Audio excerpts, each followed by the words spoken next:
father forgets his daughter locked inside a car, but she is saved by a mysterious boy. Days later, at the custody hearing, the father is about to lose custody when the boy shows up and reveals something shocking. Michael Davis, a single father and overworked software engineer, drove hurriedly through the bustling streets of Brisbane. His thoughts were a tangled mess of project deadlines, emails left unanswered, and a lingering fear about the custody hearing scheduled for the end of the week. Amidst the chaos of his daily life, his 6-year-old daughter, Sophie, was his one constant. Since the divorce, Michael had tried to shoulder both professional demands and fatherhood, but the burden weighed heavily on him. His days blurred together into an endless loop of responsibilities, and small mistakes often slipped through the cracks. Yet, on this particular afternoon, a seemingly minor error would take a devastating turn. The school bell had rung over an hour ago by the time Michael pulled up in his battered sedan to pick Sophie up. She greeted him with her characteristic sunny smile, her pink backpack swinging behind her. Yet, as soon as she climbed into the car, exhaustion overtook her. The lively chatter about her day slowed, then stopped, as she drifted into a quiet sleep in the back seat. Michael glanced at her through the rearview mirror, his heart softening. Sophie's freckles were dusted like constellations across her cheeks, and her blonde hair clung to her temple in the afternoon heat. He adjusted the air conditioning to make her more comfortable. Just a quick stop at the store, he murmured to himself, mentally juggling the list of groceries he needed before dinner. The supermarket parking lot was a grid of shimmering asphalt under the blazing sun. Michael found a space and, preoccupied with a dozen other thoughts, climbed out of the car. He locked it automatically, as he always did, without glancing back at Sophie, who remained sound asleep. Inside the store, Michael rushed through the aisles, grabbing items off the shelves. His mind wandered to the upcoming hearing with his ex-wife Clara. He knew she would use any misstep as ammunition to win full custody of Sophie. "Focus," he muttered, pushing the cart toward the checkout. Yet, the weight of his worries overshadowed the ticking clock outside. In the parking lot, the heat intensified. Sophie stirred in her sleep, her small body cocooned by the rising temperature within the locked car. Her breathing grew shallow as the air turned stifling. Slowly, she opened her eyes, confusion dawning as beads of sweat dripped down her face. "Daddy," she called weakly, her voice cracking. Panic set in when there was no response. Sophie struggled with the seatbelt, her small hands fumbling to free herself. She tried the door, but it wouldn't budge. Her cries, muffled by the heavy air, faded into gasps. The world around her became a shimmering blur. Meanwhile, inside the supermarket, Michael waited in line, tapping his foot impatiently. Outside, fate was unraveling in the cruelest of ways. In the sweltering parking lot of the Brisbane supermarket, Alejandro and his mother, Camila, worked tirelessly under the blazing sun. Their modest flower stand, brimming with vibrant daisies and red roses, was their lifeline. Alejandro, just 13, had become accustomed to long days and tough breaks since their family emigrated from Colombia to Australia. Still, today felt different. An uneasy tension hung in the air. "Alejandro, focus," Camila urged, handing him a small bouquet. "Offer this to the gentleman over there." But Alejandro's attention wasn't on the passers-by. A faint noise, like a cry or a muffled call, had caught his ear. He turned toward the rows of parked cars, his instincts sharpening. "Wait, Mama," he said, stepping away from the stand. Camila frowned, confused by her son's distraction. Alejandro wandered through the parking lot, weaving between the rows of vehicles. The sound grew louder, though faint and uneven, until he stopped in front of an older sedan. His heart sank. Inside, a young girl was slumped in the back seat, her face red and drenched with sweat. Her small hands clawed weakly at the window. "Nina," he gasped, peering in through the glass. "Está atrapada." His calls for help went unanswered. Shoppers hustled past, oblivious to the unfolding crisis. Alejandro tried the door handles, but they were locked. "Que hago? What can I do?" he murmured, desperation gripping him. Then his eyes fell on a nearby rock. Camila spotted her son moments before she heard the crash of breaking glass. "Alejandro!" she yelled, hurrying over with a mix of alarm and pride. By the time she arrived, Alejandro had already unlocked the door and pulled Sophie from the suffocating vehicle. The child was limp in his arms, her breaths shallow and erratic. "She's alive," Alejandro told his mother, his voice trembling. "But she needs help now." Camila quickly took charge, motioning for Alejandro to bring Sophie to the shade of their flower stand. She knelt beside the girl, dampening her face with water from a bottle. "Someone, call an ambulance," Camila shouted to the crowd. A man in a suit stopped, fumbling with his phone to dial emergency services. Alejandro hovered nearby, watching Sophie's chest rise and fall with labored breaths. "She's going to be okay, right, Mama?" Alejandro asked, his voice a whisper. "She'll be okay," Camila said firmly, though worry etched lines into her face. The sound of screeching tires tore through the parking lot as Michael returned. Grocery bags fell from his hands as he took in the scene. The shattered car window, the strangers crowded around, and his daughter lying motionless under a canopy of flowers. His heart stopped. "Sophie," he cried, pushing his way through the onlookers. Camila stood to meet him. "Are you her father?" She was trapped in the car. But Michael wasn't listening. He dropped to his knees beside Sophie, tears streaming down his face. "I'm sorry, baby. I'm so sorry." The ambulance arrived moments later. Paramedics assessed Sophie and whisked her away to the hospital, leaving Michael to follow in a daze. In the chaos, Alejandro and Camila slipped away quietly, blending back into the flow of ordinary life. As the sirens faded into the distance, Alejandro looked back at the empty parking spot where the car had been. "She's safe now," he said softly. Camila placed a hand on his shoulder, her expression proud but somber. "You did the right thing," she said. "Even if no one knows." The fluorescent hum of hospital lights buzzed in Michael's ears as he sat beside Sophie's bed. The steady beep of the heart monitor was a lifeline, assuring him that his daughter was still alive. Her face was pale, and the four dripped fluids into her small arm. A bandage covered the scrape on her forehead from when Alejandro had pulled her out of the car. Michael leaned forward, his hands covering his face. The guilt gnawed at him like a relentless predator. Sophie's breaths, though even now, felt like a painful reminder of his mistake. "I almost lost her," he whispered to himself, the weight of those words crushing him. His mind replayed the image of Sophie lying limp in Alejandro's arms. The thought alone was unbearable. The hospital visit didn't remain a private ordeal. The incident quickly drew the attention of local authorities. A social worker arrived to assess the situation, clipboard in hand, and questions that pierced Michael's already fragile composure. "You left her alone in the car?" the woman asked, her tone neutral but firm. "I didn't mean to," Michael said, his voice shaking. I just got distracted." She nodded, her pen scratching across the paper.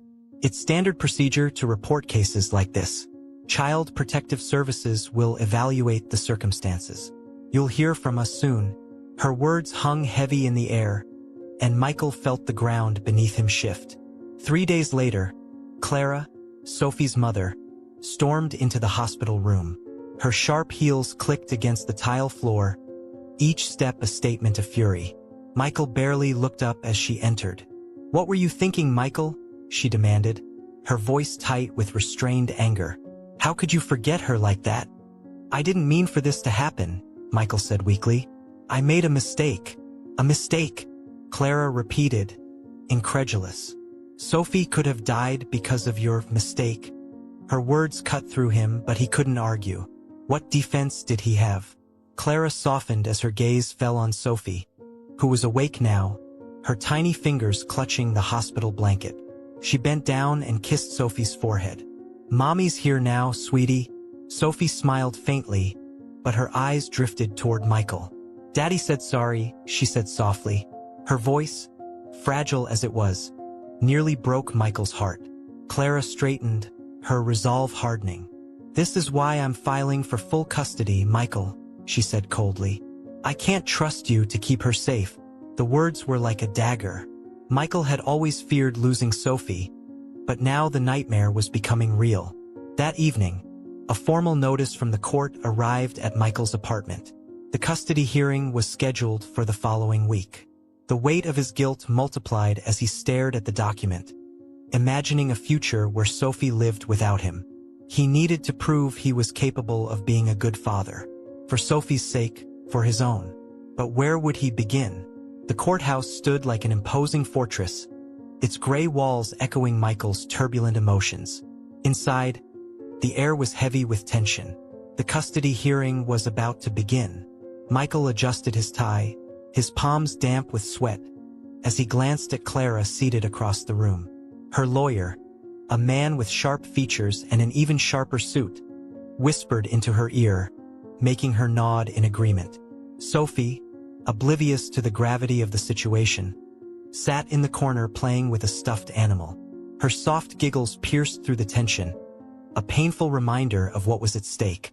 Mr. Davis, a court officer called, pulling Michael from his spiraling thoughts. It was time. The hearing commenced with Clara's lawyer taking the floor. He painted a vivid picture of Michael's supposed unfitness as a parent. Your Honor, the lawyer began, pacing before the judge. We are here today because Mr. Davis's negligence nearly resulted in the death of his daughter, Sophie. This is not just about one mistake. It's about a pattern of behavior. Sophie deserves a stable, safe environment, which my client, Mrs. Clara Evans, is fully capable of providing. Clara sat rigidly, her expression a mask of calm. Michael's stomach churned as the lawyer produced photos of Sophie in the hospital, each one more damning than the last.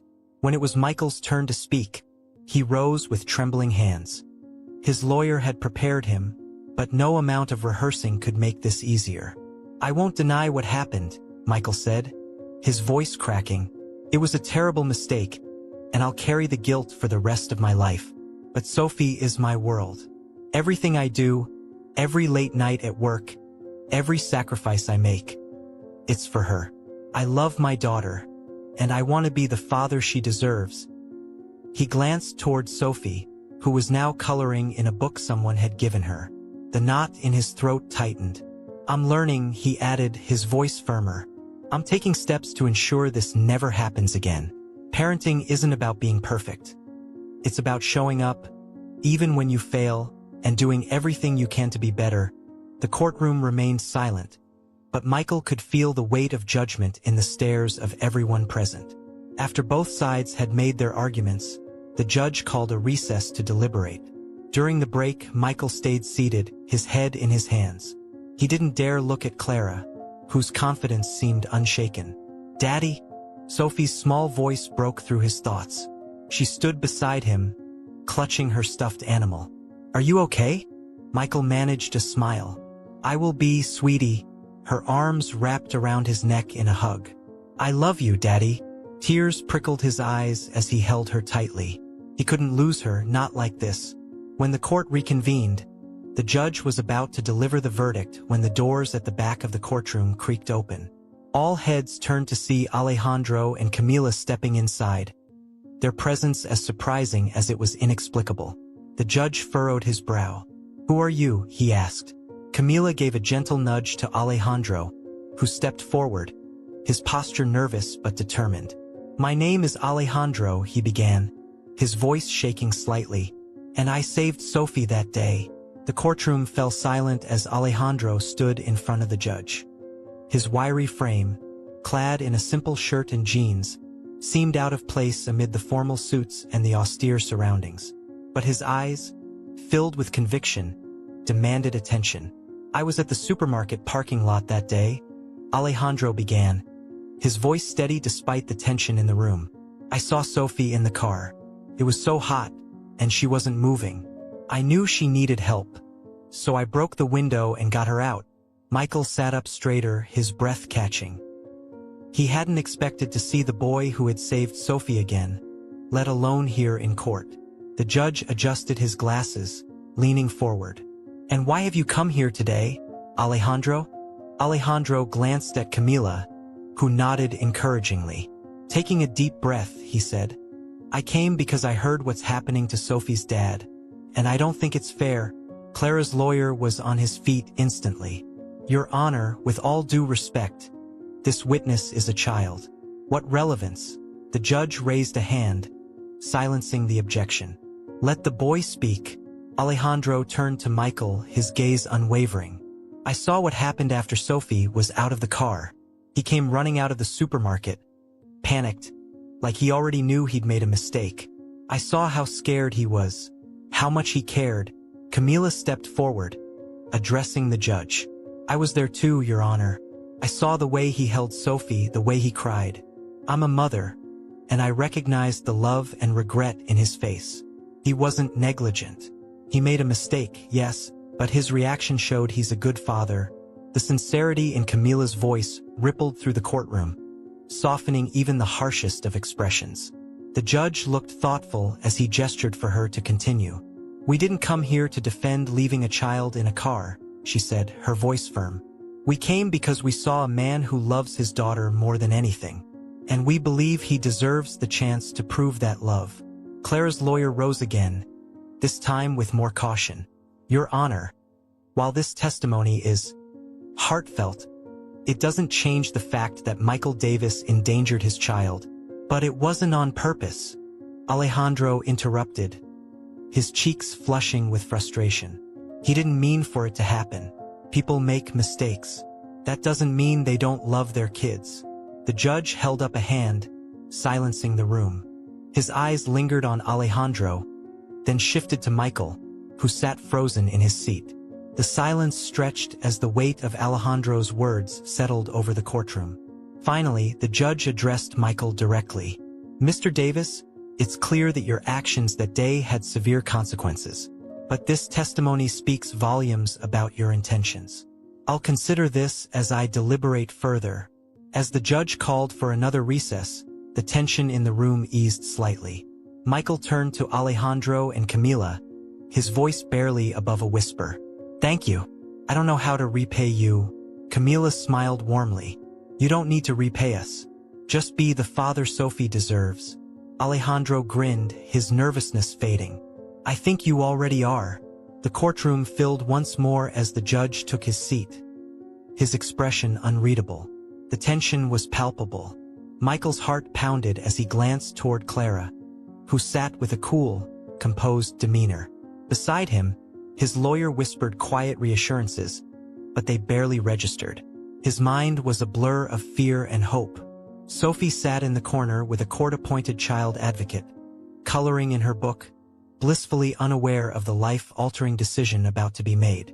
The judge cleared his throat. This court recognizes that the incident involving Sophie was a serious lapse in judgment on Mr. Davis's part. Leaving a child in a locked car under such conditions is a grave mistake, one that could have ended tragically. However, Michael's breath caught. "We have also heard testimony that speaks to Mr. Davis's love and dedication to his daughter. Parenting is not about perfection. It's about intention, growth, and effort." Alejandro and Ms. Camila's accounts paint a picture of a father who made an error, but who deeply regrets his actions and is committed to ensuring his daughter's well-being. Clara's lawyer leaned forward, a look of frustration flashing across his face. The judge continued, his tone firm. "Therefore, it is the decision of this court that custody of Sophie will remain shared between both parents. However, Mr. Davis will be required to meet the following conditions. He must complete a parenting education program and work with a family counselor to address issues related to stress and time management. Regular check-ins with social services will also be implemented." A murmur spread through the room. Clara's composure cracked for just a moment as she frowned deeply. Michael felt a rush of relief wash over him, though it was tempered by the knowledge that this was only the beginning of a long road ahead. The judge's gaze shifted to Clara. "Mrs. Evans, shared custody is contingent on both parents working together for Sophie's best interests. This court trusts that you will support this arrangement in good faith." As the hearing adjourned, Sophie bounded over to Michael, throwing her arms around him. "Does this mean I get to stay with you too, Daddy?" Michael knelt to her level, his eyes wet with tears. "Yes, sweetie, it does. Behind them, Clara approached. Her lips were pressed into a thin line, but she nodded curtly. "Don't make me regret agreeing to this, Michael." "I won't," he replied earnestly. "Thank you." Outside the courthouse, Alejandro and Camila were waiting near the steps. When Michael emerged holding Sophie's hand, Alejandro waved enthusiastically. Sophie ran over, wrapping her arms around her rescuer. "Thank you for saving me," she said, her voice muffled against Alejandro's chest. Camila smiled warmly. "You're a very lucky girl to have a father like yours." Michael walked over, his gratitude evident. "I don't know how to thank you both." "You already have," Camila replied. "Just make sure you cherish her every day." Michael hesitated, then said, "Let me at least take you both to lunch." "It's the least I can do." Camila glanced at Alejandro, who nodded eagerly. "We'd like that," she said. As they walked away together, the tension of the day began to lift. For the first time in weeks, Michael felt a sense of hope, not just for himself but for the future he would build with Sophie. Michael sat at the dining table, staring at the pamphlet for a local parenting education program. The weight of his mistakes lingered, but now it came with a sense of purpose. The court's decision had been a lifeline, and he wasn't going to waste it. Across from him, Sophie was focused on a coloring book. The sunlight streaming through the window caught her golden hair, and for a moment, Michael allowed himself to just watch her. She looked so small, yet so resilient, and he vowed silently to do better for her. The first parenting class was awkward at best. Michael shuffled into the room, clutching a notebook, and found himself surrounded by other parents who wore similar expressions of guilt or exhaustion. The instructor, a warm and approachable woman named Lisa, started the session by encouraging everyone to share their reasons for attending. When it was Michael's turn, he cleared his throat. I forgot my daughter in a car," he said, his voice trembling. "It was a mistake. An awful one. And I nearly lost her because of it." The room was silent for a beat. Then Lisa nodded. "The fact that you're here, willing to admit that mistake, is already a step toward being a better parent. Growth comes from moments like this." Her words stayed with Michael as the class progressed.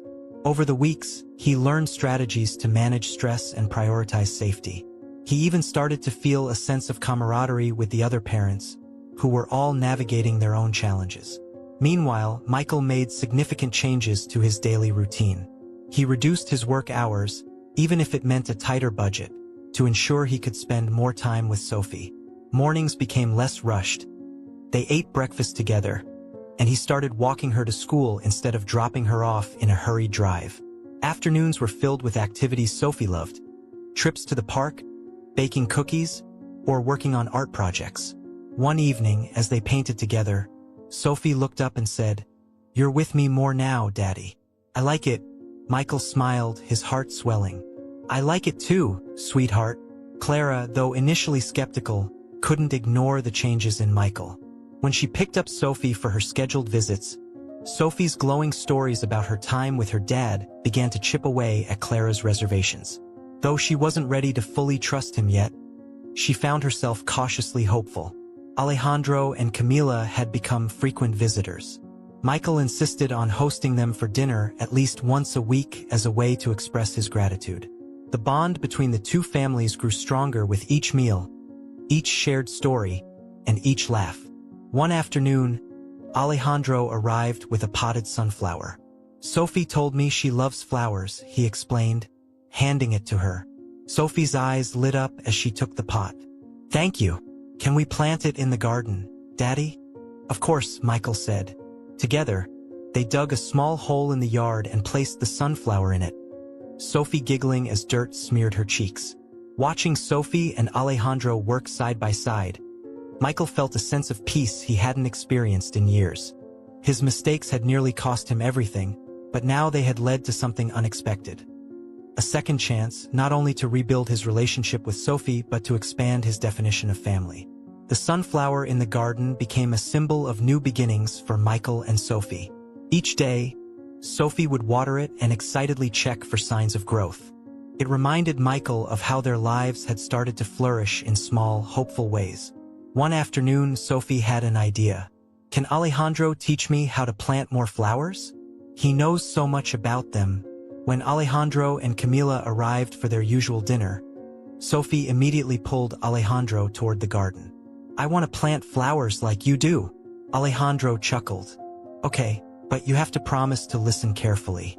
Flowers need lots of love and care. Camila smiled as she watched her son crouch beside Sophie, explaining how to dig the soil and space the seeds. Michael stood beside her, feeling a quiet gratitude for their presence in his life. Later that evening, as they all sat around the dining table, the conversation turned to dreams and ambitions. Camila revealed her plans to open a small flower shop someday. It's been a dream of mine for years, she admitted, twirling her tea mug. But starting something like that in a new country is daunting. Michael's ears perked up. A flower shop? I could help with that. I'm an engineer, so I could help you with designing the space or setting up a system for inventory. Camila's eyes widened. Really? I wouldn't want to impose. You wouldn't be, Michael said firmly. You've already done so much for us. It's the least I can do. Alejandro's face lit up. That would be amazing, Mom. We could have a real shop instead of just the stand. Camila hesitated for a moment before smiling. Thank you, Michael. I'd like that. Over the next few weeks, Michael juggled his work and parenting with helping Camila plan the flower shop. He pored over blueprints and business plans, his technical mind thriving on the challenge. Sophie often tagged along, offering her input on the shop's decor. It should have lots of colors, she declared during one meeting, and a spot for kids to play while their parents shop. Michael laughed. I think we can manage that. The collaboration deepened the bond between their families. Alejandro became like a big brother to Sophie, often helping her with schoolwork or playing soccer in the yard. Camila became a confidant for Michael, someone who understood the struggles of parenting and the determination to start over. One evening, as the group stood in the nearly completed shop, Camila looked around and said softly, "This feels like home." I never thought I'd feel that here. Michael smiled. Sometimes, home is something we build together. The first blooms in the flower shop mirrored the new chapter unfolding in their lives. It wasn't just a business. It was a testament to resilience, forgiveness, and the power of connections. And as the shop prepared to open its doors, Michael knew they were planting more than flowers. They were planting hope. Michael sat in his car outside the flower shop, watching as Sophie and Alejandro laughed while arranging pots of bright marigolds in the display window. The sight filled him with an unexpected warmth. For so long, his life had been a series of obligations and regrets. Now, he was beginning to rediscover who he was, not just as Sophie's father, but as someone with his own dreams and purpose. Inside the shop, Sophie darted between the shelves, her excitement infectious. Look, Daddy, Alejandro taught me how to take care of roses. Did you know they're really picky about water? Michael chuckled, crouching to her level. Sounds like you've got a green thumb. Maybe you can teach me a thing or two. Alejandro, overhearing, chimed in. She's a natural. Pretty soon, she'll be running the shop. Camila, busy unpacking a shipment of plants, smiled at the exchange. Sophie reminds me so much of you when you're passionate, Michael. I can tell she's learning from the best. As the days turned into weeks, Michael noticed how the routine of helping with the flower shop gave him a sense of stability. It wasn't just about work anymore. It was about building something meaningful not only for Camila but for Sophie and himself as well. He started to spend evenings journaling, reflecting on the mistakes he had made and the lessons he had learned. One entry stood out. The day I nearly lost Sophie was the day I realized how far I'd let my priorities drift. She's not just my daughter. She's my anchor, and I owe it to her to be the best version of myself. Clara began to notice the changes, too. During one of her scheduled visits with Sophie, she lingered in Michael's kitchen longer than usual. You've changed, she said, her tone neutral but with a hint of curiosity. Michael poured her a cup of coffee, smiling faintly. I had to. Sophie deserves better than who I was. Clara nodded slowly, her expression softening. She talks about you all the time now. How you help her with her homework. How you spend time together in the garden. It's good to see her so happy. It's good to feel like I'm finally doing things right, Michael admitted. The bond between Michael and Camila also deepened. One quiet evening, after a long day of preparing the shop for its grand opening, they found themselves sitting on a bench outside, watching the stars. "You've done so much for us," Camila said, her voice tinged with gratitude. "I don't think I've ever met someone as determined to turn things around as you." Michael shrugged modestly. "You and Alejandro gave me hope when I thought I didn't deserve it. All of this, it's just me trying to repay that kindness." "You don't owe us anything," Camila said, her voice soft. "But I'm glad we've become part of your life." For a moment, their eyes met, and Michael felt an unfamiliar sense of peace. A feeling that maybe, just maybe, he was no longer carrying the weight of his guilt alone. As the flower shop's opening day approached, Michael realized that the changes in his life weren't just for Sophie's sake. They were for his own. He had found not only a new routine but a new sense of belonging, purpose, and connection. For the first time in years, Michael wasn't just surviving. He was living. The grand opening of Camila's flower shop was a lively affair. Bright bouquets lined the windows, and a hand-painted sign reading "Bloom and Bond" swayed gently in the breeze. Neighbors, curious passers-by, and even a few old friends stopped in to admire the shop's charm and pick up a bouquet or two. Alejandro was busy arranging vases, and Sophie darted around, offering cheerful greetings to everyone who entered. Michael stood near the counter, watching the scene with pride. The shop was more than a business, it was a testament to how far they had come. Camila approached him, holding a bouquet of sunflowers. "For you," she said with a smile. "To thank you for everything." Michael took the flowers, his expression softening.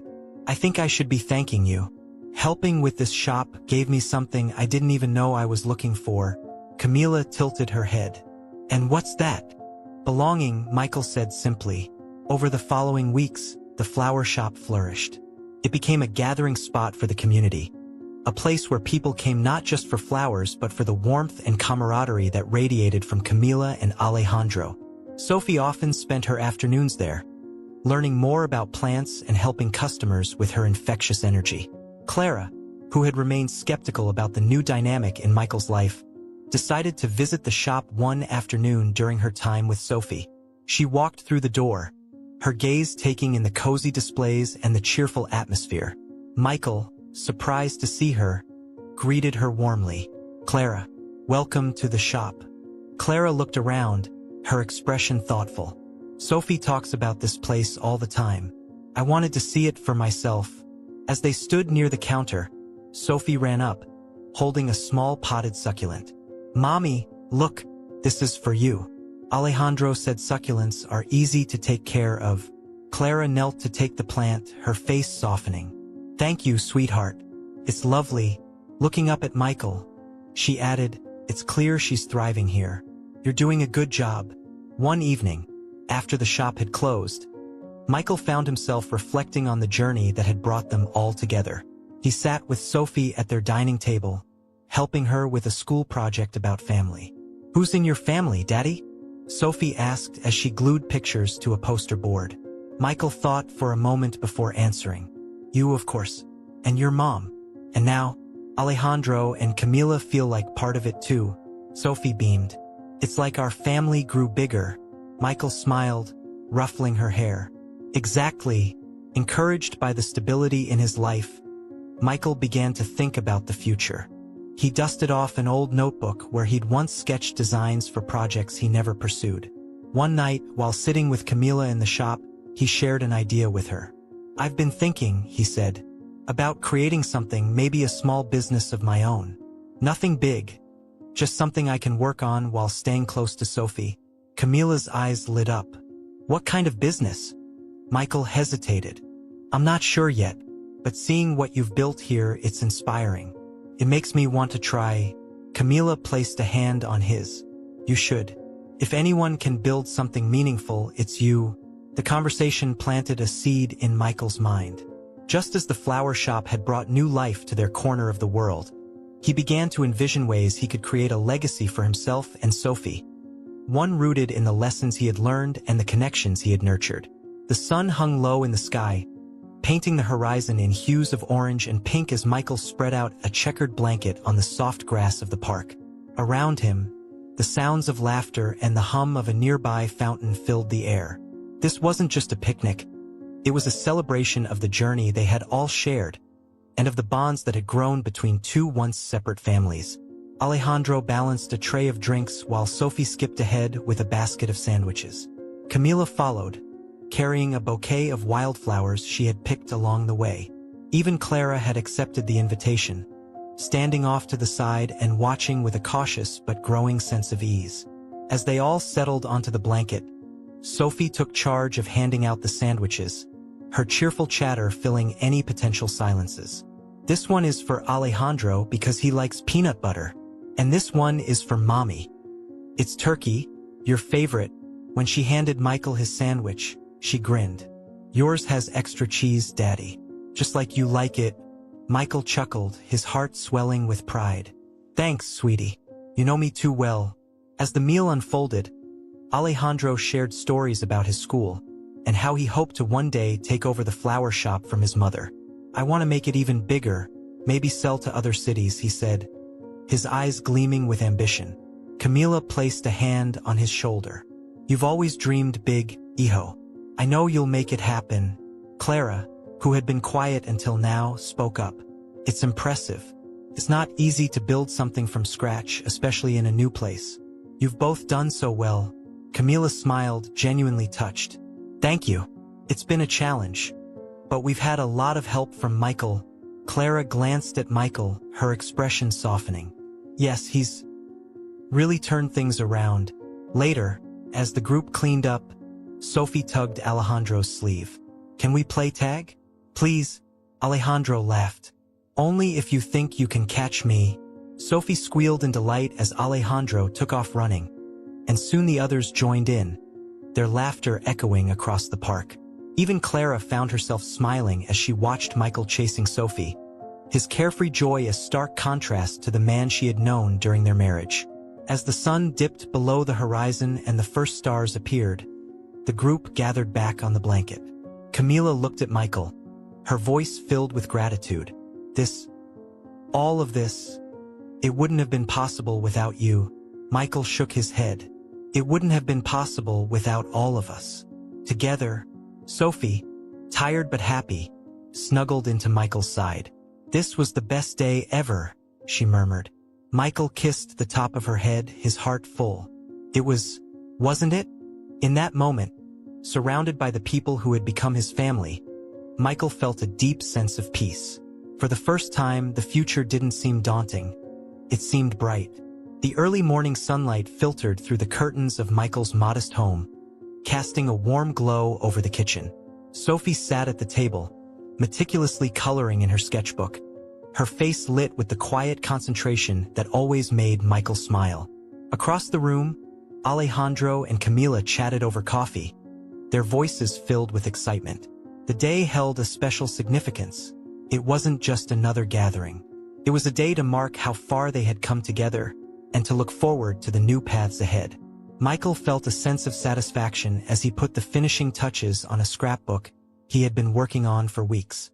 Filled with photos of Sophie, Alejandro, Camila, and even Clara during their recent outings, the pages told the story of a family formed not by blood, but by resilience and connection. As he flipped through the pages, he paused at a picture of Sophie planting her first sunflower with Alejandro's guidance. Beside it, he had written in bold letters, "Sometimes, family isn't about where you start. It's about who stands with you." The afternoon found them all at the flower shop. Camila and Alejandro were celebrating their first major partnership with a local wedding planner, a deal that would bring even more visibility to the business. The shop, now a vibrant hub of activity, reflected the energy of its owners. Sophie played near the counter, arranging a small bouquet under Alejandro's watchful eye. Clara, who had grown to admire the bond between the families, arrived with a surprise. "I thought this might fit in here," she said, holding up a wooden sign with elegant lettering that read, "Bloom and Bond. Where connections grow." Camila's eyes filled with tears as she hugged Clara. "It's perfect. Thank you." Later that evening, Back at the park where they had shared their first picnic, the group gathered for a quiet celebration under the stars. Camila brought a small cake, and Sophie insisted on lighting the candles. As everyone sat together, Sophie held up her slice of cake. "To us," she declared, her voice ringing with confidence. "To my family." The adults exchanged smiles, raising their glasses in agreement. "To family," Michael echoed, his voice thick with emotion. As the evening wore on, Michael found himself standing a little apart from the group, gazing at the night sky. Camila joined him, her expression thoughtful. "Penny for your thoughts?" she asked. Michael smiled. "Just thinking about how different life is now. How much better it is." Camila nodded. "You've worked hard for this, Michael. You deserve it." Michael turned to her, his eyes earnest. "So do you. I never thought I'd say this, but I'm grateful for what happened. It led me here, to Sophie, to you, to this." Camila's smile was soft and warm. "Sometimes, life has a way of surprising you." As the night deepened, Sophie fell asleep on Michael's lap, her breathing soft and steady. Alejandro carried her to the car while Michael lingered to pack up the remaining picnic items. Camila stayed behind, watching as Michael carefully folded the blanket. "You've built something special here," she said. Michael looked at her, his heart full. "We've built it. Together." The drive home was quiet, the roads illuminated by the glow of streetlights. Michael glanced in the rearview mirror at Sophie, her face peaceful in sleep. For the first time in years, his heart was unburdened. He wasn't just making amends for his past. He was building a future filled with love, hope, and growth. As they pulled into the driveway, Michael whispered to himself,